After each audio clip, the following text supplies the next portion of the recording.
Esto no es una horrible broma pesada. Es todo real, cariño. Un escritor escribe, porque si no, su alma muere de hambre. He leído las primeras obras de Joan y resulta muy raro lo mucho que mejoró después de conocerla a usted. That's lovely that you feel that. Yeah. It's very nice. I always felt that Annie was the one who establishes the main part of the character when she's young, and then the script just has this character when she's younger, you know, out of college, and then there's a big gap between when you see them when they're older. So I was very. I think also Bjorn helped with that, because Bjorn, our wonderful director, trusted a close-up. Yeah. And he trusted our faces in a close-up. And I think that is what connected us. Her ability to think thoughts, you know, and silently, and have it show on the face. Well, it's a, you know, enormous collaborative effort. You know, we had the luxury of being with a movie quite early, so you know, we had the time to really create Joan and to create her progression, you know, from the 1950s until you know, the 1990s or present time.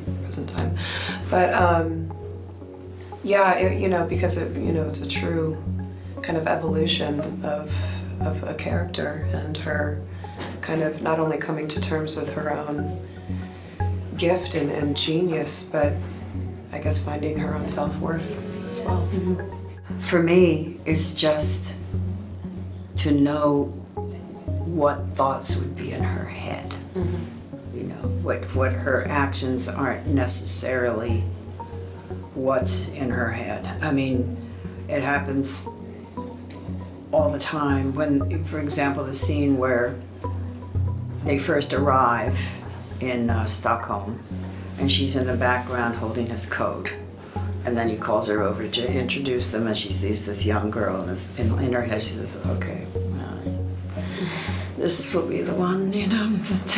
But she says, hello, oh, very nice to meet you, you know. So there's a lot of double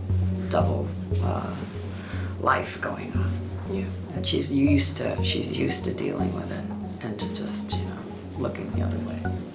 It was amazing. He was a wonderful, wonderful partner.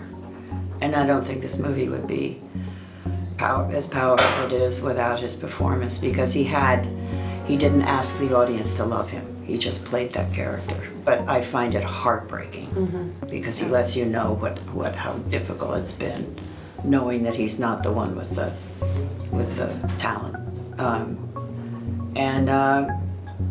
We just leapt in. The first scene we shot was the love scene in the beginning of the movie. You know, it's like, okay.